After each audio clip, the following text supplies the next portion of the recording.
अस्सलाम वालेकुम first year, I hope all of you are fine. तो अब मैंने सोचा कि एनाटमी के बाद फिज़ियो के बारे में बताना चाहिए।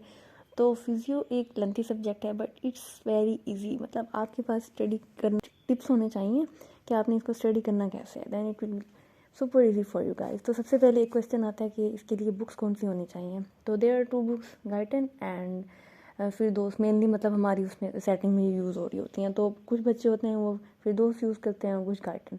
तो सबसे पहले मतलब मोस्टली यही क्वेश्चन आता है कि कौन सी बुक सेलेक्ट करनी चाहिए। तो एक्चुअली ये है कि मतलब गाइटन एक लेंथी बुक है, बट आपने अगर कंसेप्ट क्लियर करना है फिजियोलॉजी के सारे तो आपको गाइडन के लिए जाना चाहिए।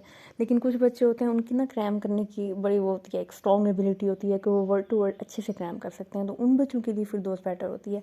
लेकिन ना Firdaus is not a recommended book. तो मतलब अगर आप लोगों का साल का शुरू चल रहा है तो आप लोगों को ना गाइडन पढ़नी चाहिए। But if you can't cover the syllabus from that तो फिर आपको फिरदौस करनी चाहिए। लेकिन पर्टिकुलरली निश्तर में हमारे मतलब काफ़ी ट्रिकी क्वेश्चन वगैरह आते हैं, थोड़ा कंसेप्चुअल पेपर होता है, तो मस्ट स्टडी फ्रॉम गाइडन। तो मतलब फिर ये देखा जाता है कि इसका सिलेबस ज़्यादा है, ये वो इस तरह के कुछ क्वेश्चन आते हैं। तो सिलेबस में मेनली जो है ना नर्वस मसल और CVS है। तो जब ये 2 टॉपिक आपके कवर हो जाते हैं ना तो आपका मतलब ना ये सिलेबस कवर करने वाला इशू कम हो जाता है। तो इन चैप्टर्स को आपने बहुत ज़्यादा अच्छे से करना है और मैक्सिमम टाइम ना ये आप कर लेंगे। उसके बाद फिर बाकी जो चैप्टर्स हैं उन वो कवर करना आपके लिए आसान भी होगा। लेकिन ये है कि गाइडन पढ़ने के लिए ना आपको मतलब तरीका आना चाहिए, how to cover lengthiest chapters of गाइडन।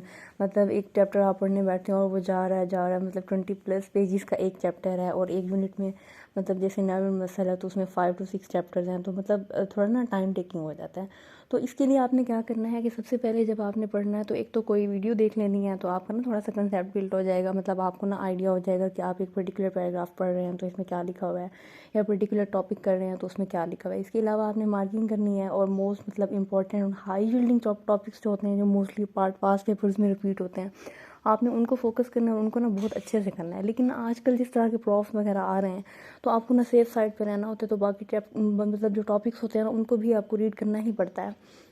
तो मतलब आपने ना क्लासीफाई कर लेना है कि मतलब फर्स्ट प्रायोरिटी वाले कौन से हैं जिनसे 80% क्वेश्चन आने के चांसेस होते हैं, उनको तो मतलब आपने बहुत अच्छे से प्रिपेयर करना है। उसके बाद सेकंड प्रायोरिटी वाले और थर्ड प्रायोरिटी वाले जो मतलब अपेयर नहीं। अब अगर आपने एक गाइडन का चैप्टर स्टार्ट किया तो उसके 20+ पेजेस हैं, तो अगर आप फर्स्ट टाइम उस चैप्टर को पढ़ेंगे ना तो it will B time taking. लेकिन सेकंड रिवीजन जो होगी ना वो मतलब थोड़ा सा कम टाइम लेगी। थर्ड रिवीजन सपोज है तो वो मतलब उससे ज़्यादा कम टाइम लेगी, इतना ज़्यादा आता नहीं है। क्योंकि mostly we are studying the chapters in assessments, या फिर थोड़ा सा जब टीचर्स पढ़ाते हैं उसके बाद पढ़ते हैं और उसके बाद फिर हम लोगों के पास ना वो प्रेप्स में आ रहा होता है।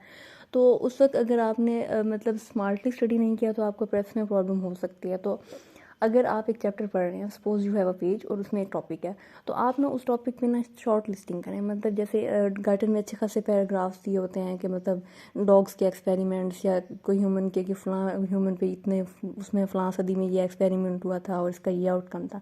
तो आपने वो पैराग्राफ्स ना याद नहीं करना होता, तो आप उसको ना कट कर दें। सिंपली आप जो बातें मतलब जैसे डेफिनेशन है आप उसको हाईलाइट कर लें। उसके बाद इस तरह के जो पैराग्राफ्स वगैरह दिए हुए हैं और एंड में आ रहा है द मैकेनिज्म स्टिल अननोन इस तरह के, तो उसको ना आप लोग आराम से ना अपनी बुक पे ही क्रॉस कर दें।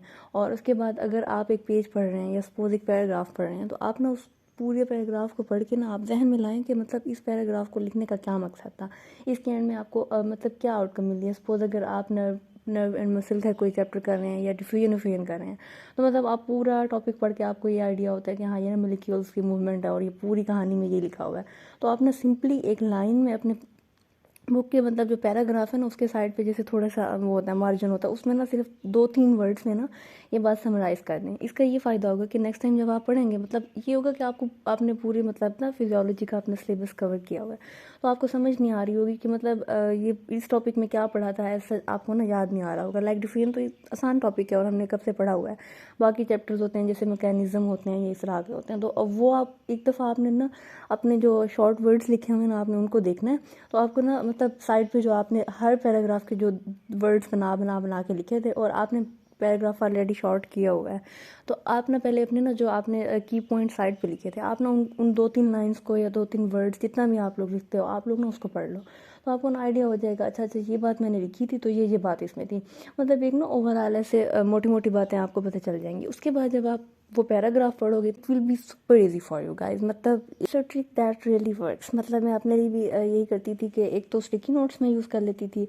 जैसे सपोज अगर ये क्यू है यानी यूनिवर्सिटी क्वेश्चन आपका है, मसल वाले चैप्टर से बहुत आता है माई सीनियर ग्रेविस, तो इसमें अगर आप लोग मतलब इसको स्टडी करते हैं तो आपने ना एक शॉर्ट लिस्टिंग करनी है। एक तो मतलब अपने पैराग्राफ वाला सेम फॉलो कर लेना जो मैंने आपको बताया। इसके अलावा ना अगर आप एक क्विक नोट्स बनाना चाहते हैं ना तो मतलब आप एक स्टिकी नोट्स लें, उसमें उसकी मतलब बुक से ही एग्जैक्ट जो डेफिनेशन लिखी है आप वो लिख सकते हैं। उसके बाद उसकी मैकेनिज्म लिख सकते हैं फिजियोलॉजी के, मतलब ना ऑटो एंटीबॉडीज़ बन जाती हैं एसिटाइलकोलिन रिसेप्टर के अगेंस्ट। उसके बाद फिर आप उसकी मेन सिम्टम्स लिख सकते हैं। और अगर आप ट्रीटमेंट वगैरह लिख सकते हैं। वैसे मेनली फर्स्ट ईयर में तो ट्रीटमेंट पर फोकस नहीं किया जाता, but you guys have pharma as well, तो I think you should go for it as well. तो मतलब आप ना एक छोटा सा स्टिकी नोट्स बनाते हैं और आप ना वहाँ पेस्ट कर दें। अब नेक्स्ट टाइम ये होगा कि आप ना मतलब अगर एक क्विक रिव्यू कर रहे हैं, आपने असेसमेंट के लिए सारा पढ़ लिया और ना आप यूनिवर्सिटी क्वेश्चन रिवाइज करना चाह रहे हैं, तो आप ना अपनी बुक खोलेंगे और उसमें ना आपने जो मतलब स्टिकी नोट्स पेस्ट किए हुए हैं तो आप आराम से वहाँ से पढ़ सकते हैं। और प्रॉफ टाइम थोड़ा मुश्किल होता है, like if you are studying a chapter of Guyton in 1 day, तो मतलब जब आपका प्रॉफ का स्केजुअल होगा तो आप होल फिजियो मतलब 8 डेज़ में कवर कर रहे होते हैं, 7 डेज़ में, 9 डेज़ में, तो मतलब ना वेरी करता है। तो इसके लिए आपने क्या करना है कि अभी से ही शॉर्ट लिस्टिंग करनी है। अगर आप लोग अभी से शॉर्ट लिस्टिंग नहीं करेंगे तो आपको ना प्रॉब्लम हो सकता है, क्योंकि प्रॉफ में आपने मतलब ना बहुत स्मार्टली स्टडी करना है, हाई जील टॉपिक्स करने हैं और बहुत जल्दी जल्दी करना है। अच्छा, परेशान होने की बिल्कुल ज़रूरत नहीं है। मतलब विद टाइम आपको पढ़ना आ जाता है। और अगर इस तरह आप लोग शॉर्ट लिस्टिंग करके अभी से पढ़ेंगे ना तो नेक्स्ट टाइम रिवीजन करना ना आपके लिए बहुत आसान हो जाएगा। और एक बात हम लोग ना परेशान होता है, मतलब थोड़ा सा ना बुक्स वोलेटाइल हो जाती हैं। सपोज अगर आपने एक चैप्टर आज पढ़ा है, कल आप पढ़ते हैं, कल तो आपको याद होगा, लेकिन मतलब आप एक और चैप्टर टॉपिक स्टार्ट कर देते हैं। सपोज आपने नर्व मसल कवर किया, उसके बाद आप सीवीएस के लिए चले जाते हैं तो उसके अच्छे खासे चैप्टर हैं, तो सीवीएस मतलब टाइम टेकिंग हो जाता है। तो उसके लिए ना कुछ लोग फिर दोस्त यूज़ करते हैं, लेकिन सर हामिद का फेवरेट है, तो I think you should go for at least hard part के लिए तो मतलब गाइडन मस्ट है। और सर्कुलेशन के लिए भी आई थिंक अगर आप उनके पास टाइम मैनेज हो जाता है ना तो आपको गाइडन से ही ये पढ़ना चाहिए।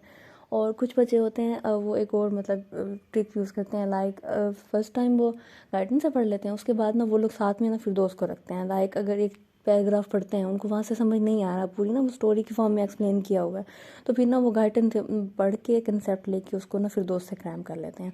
तो ये भी एक ऑप्शन होता है आप लोगों के पास। इसके अलावा ना आपका जो प्रॉफ होता है ना उसमें आप लोगों ने मतलब पैराग्राफ नहीं प्रिंट करने होते हैं। लाइक एफएससी में अगर हम देखें तो हम लोग वो पैराग्राफ वगैरह प्रिंट करके आ रहे होते हैं, तो यहाँ आपके शॉर्ट ऐसे क्वेश्चंस होते हैं। लाइक आप लोगों ने ना टू द पॉइंट लिखना होता है। एक बात है मैकेनिज्म पूछा हुआ है, उसके 2 नंबर हैं, तो आपने ना मतलब 2 to 3 वर्ड्स लाइन्स में सॉरी उसको एक्सप्लेन करना है। या फिर ना अक्सर क्वेश्चन होते हैं जो मतलब 1 लाइनर होते हैं कि आपने सिर्फ एक लाइन लिखनी है, उसका 1 नंबर मिल जाएगा आपको। तो आप लोगों ने ना स्मार्टली स्टडी करनी है। तो अगर आप एक टॉपिक पढ़ रहे हैं ना, पूरा आपने गाइडन के 2 पेजेस से या 3 पेजेस हैं या 1 पेज है, उससे आपने ये टॉपिक कवर किया, तो आपने ये सोचना है कि अगर ये पेपर में आ जाता तो इसमें क्या बात है जो मतलब इम्पॉर्टेंट है और क्या क्या मैंने पेपर में लिखनी है। सपोज ये मैकेनिज्म आ जाता तो जाहिर है आप पूरा मतलब इतना बड़ा पैराग्राफ तो नहीं लिखेंगे। तो आपने ना पेपर के लिहाज से देखना है कि अगर पेपर में ये पर्टिकुलर क्वेश्चन आ जाते तो मैंने कैसे अटैम्प्ट करना है। और लास्टली एक बात है कि मतलब रिटेन कैसे रहे।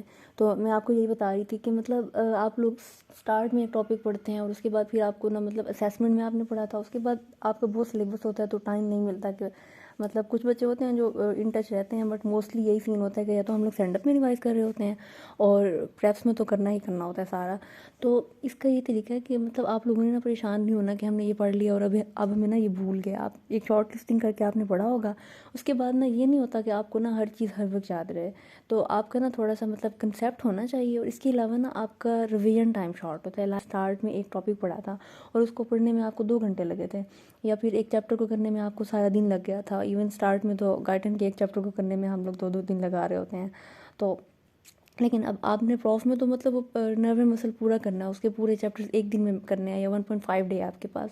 तो मतलब फिर हम लोग परेशान हो रहे होते हैं कि हम भूल गया। लेकिन जब हम लोग पढ़ने बैठते हैं ना तो हमारा रिवीजन टाइम मतलब शॉर्ट हो जाता है। ऐसा नहीं होता कि आपको हर चीज़ आप दोबारा बुक खोलेंगे इतने मंथ्स बाद तो वो आपको ना पहले से ही सारा कुछ याद हो। मतलब आपको याद नहीं होगा, थोड़ी थोड़ी बातें याद होंगी, कंसेप्ट वगैरह याद होंगे, लेकिन आप जब रिवाइज करेंगे तो उसके बाद आपको ना बहुत कम टाइम लगेगा। सपोज उस वक्त आपको 2 घंटे लगे थे एक चैप्टर पर या एक दिन लगा था, तो अब आप ना मतलब 1 आवर में वो चैप्टर कर रहे होते हैं, 2 आवर्स में कर रहे होते हैं, या मतलब हर बंदे का डिफरेंट रिवीजन टाइम होता है, तो आप लोगों का ना रिवीजन टाइम शॉर्ट होता जाता है। इवन आप लोग मतलब इसके बाद आपकी प्रेप्स के बाद आपका प्रॉफ होता है ना, आपका एग्ज़ाम, उस वक्त भी आप लोग मतलब 2 या 3 दिन में फिजियो कर रहे होते हैं, तो वो भी आपका रिवीजन टाइम ही शॉर्ट होता है। तो मतलब आपने ना आपको कम टाइम में वो चैप्टर याद हो जाएगा। तो ये इस बात की आपने बिल्कुल टेंशन नहीं लेनी, बस की यही है कि आप लोगों ने ना अच्छे से शॉर्ट नोट्स बना लेने हैं और इट विल हेल्प यू। इसके अलावा आप लोगों को वर्ड्स के लिहाज से एक बात बताना चाहूँगी। आप लोगों के तो वर्ड स्टार्ट हो गए हैं, तो वहाँ जाके ना हम लोग मोस्टली टाइम वेस्ट कर रहे होते हैं। लाइक जाके एक क्लासरूम होता है, उसमें बैठे रहेंगे, गर्मी होती है and a lot of unfavourable condition, rush and this that, और कुछ बच्चों को वर्ड्स में नौजिया हो रहा है स्मेल से। तो एक्चुअली हम लोग डॉक्टर हैं, तो हम लोगों को ना इसके अकॉर्डिंग एडजस्ट करना ही करना है। तो आप लोगों ने ना वार्ड्स में मतलब आपके पास ना ये लर्निंग अपॉर्चुनिटी, आपने इस टाइम को वेस्ट नहीं करना। लाइक हम लोग भी जाते थे और हमारे भी यही हरकतें होती थी कि जाके बैठे हुए हैं, रेस्ट कर रहे हैं, बस छुट्टी दे दें एंड दिस दैट। तो आप लोग ना अभी से मतलब ना क्लिनिकल साइड पर फोकस करना है। आप लोग हिस्ट्रीज लेना स्टार्ट कर दें, इट रियली हेल्प्स। मतलब अगर आप लोग अभी से हिस्ट्री लेंगे, it will not be a perfect history, लेकिन आप लोग जब फाइनल ईयर में आएंगे ना, आप मतलब अभी आप हिस्ट्री ले रहे हैं और आपके मतलब टीचर अगर आपसे पूछ रहे हैं, जो PGRs पढ़ा रहे हैं, HO पढ़ा रहे हैं, जो भी कंसल्टेंट कोई भी पढ़ा रहा है, जो भी आपको पढ़ाने आता है, तो आप ना वॉलंटियर करें। मतलब वो हिस्ट्री प्रेजेंट करने का कहते हैं, तो हर बच्चा शर्मा आ रहा है, तो it will not help you guys. तो आप लोग ना मतलब वॉलंटियर करें। आपने जैसे हिस्ट्री ली हुई है, ऐसा नहीं होता कि हम लोग परफेक्ट होते हैं, आप लोग ट्राई करें, आप लोग उनको सुनाएं, फिर उसके बाद आप कहें कि व्हाट आर माय मिस्टेक्स, मतलब पिन पॉइंट कर दें, तो वो आपको बताएंगे। नेक्स्ट टाइम जब आप लेंगे, it will be a better history. तो अभी से ना आप लोग मतलब थोड़ी थोड़ी ये प्रैक्टिस करते रहें। इसके अलावा आप लोग पेशेंट्स वहाँ मौजूद होते हैं, तो आप उनके चार्ट्स देखें। और इसके अलावा मतलब अभी इतनी फार्मा तो नहीं पड़ी कि आप लोग मेडिसिन वगैरह देख लें, लेकिन ना बेसिक मतलब स्टेप्स वगैरह थोड़ा थोड़ा देख लिया करें। और बाकी ब्लड प्रेशर और पल्स और ये चीज़ें आप लोगों को तो पढ़ाई जा रही हैं, अभी से फिजियो में भी प्रैक्टिकल्स में पढ़ाया होगा, तो आप लोग वो भी मुझे कर सकते हैं। ये कि आपने ना इस टाइम को यूटिलाइज़ करना है। और इसके अलावा मतलब अगर आपको क्लिनिकल्स पढ़ा रहे हैं, जैसे वेब साइट पढ़ा रहे होते हैं, मतलब कुछ लोग अभी तो हिस्ट्री पर ही फोकस कर रहे होंगे मेनली, तो आपने मतलब अपनी हिस्ट्रीज बहुत अच्छी कर लेनी है। अगर अपना बताऊं तो हमारे 3rd ईयर से ही वार्ड स्टार्ट हुए थे, तो मतलब मैंने हिस्ट्रीज़ वगैरह लेना स्टार्ट कर दी थी। तो ये चीज़ आपकी ना एंड में बहुत ज़्यादा हेल्प कर रही होती है। लाइक फाइनल ईयर वाइवाज ना मतलब रिटर्न के बराबर होते हैं, या रिटर्न से भी ज़्यादा मार्क्स अक्सर कैरी कर रहे होते हैं। तो इसमें आप लोगों को ना मतलब एक लॉन्ग केस होता है, वो आपने प्रेजेंट करना होता है, उसमें आपने पूरे पेशेंट की हिस्ट्री सुनानी होती है, फिर उसके एग्जामिनेशन आपने करना है, उसको आपने सुनाना है, और मतलब इंग्लिश में एक अच्छा सा ना केस प्रेजेंट करना होता है। और आपके जो वर्ड्स होते हैं वो भी इसी चीज़ पर होते हैं कि मतलब आपकी प्रेजेंटेशन होती हैं, और आपके मतलब वो होते हैं लॉन्ग केस होते हैं, तो उसमें आपने जानना है, पेशेंट की हिस्ट्री लेनी है, उसका एग्जामिनेशन करना है, नेक्स्ट टाइम किसी कंसल्टेंट या AP जो भी आते हैं उनको प्रेजेंट करना होता है। तो अगर आपने अभी से अपनी रिफ्लेक्सेस अच्छी कर ली ना, तो एंड में आप लोग बहुत अच्छी हिस्ट्री प्रेजेंट कर रहे होंगे। मतलब आप लोगों की हर वार्ड क्लास में इस तरह बेइज्जती नहीं होगी लॉन्ग केस में। और इसके अलावा जब आपके ग्रैंड टेस्ट होंगे, तो उनमें भी आप अच्छा प्रेजेंट करेंगे, आपके अच्छे मार्क्स आएंगे। और प्रॉफ में भी यही लॉन्ग केस होते हैं मतलब, तो ये चीज़ आपकी ना बहुत हेल्प करेगी। तो आपने ये क्लिनिकल साइड वाला टाइम ना अच्छे से यूटिलाइज़ करना है। This is all about this video. Thank you so much for watching. अगर आपके पास कोई क्वेश्चन हो तो you guys can ask in the comment section, and remember me in your prayers, and don't forget to subscribe doctor Shabana Bashir. Thank you.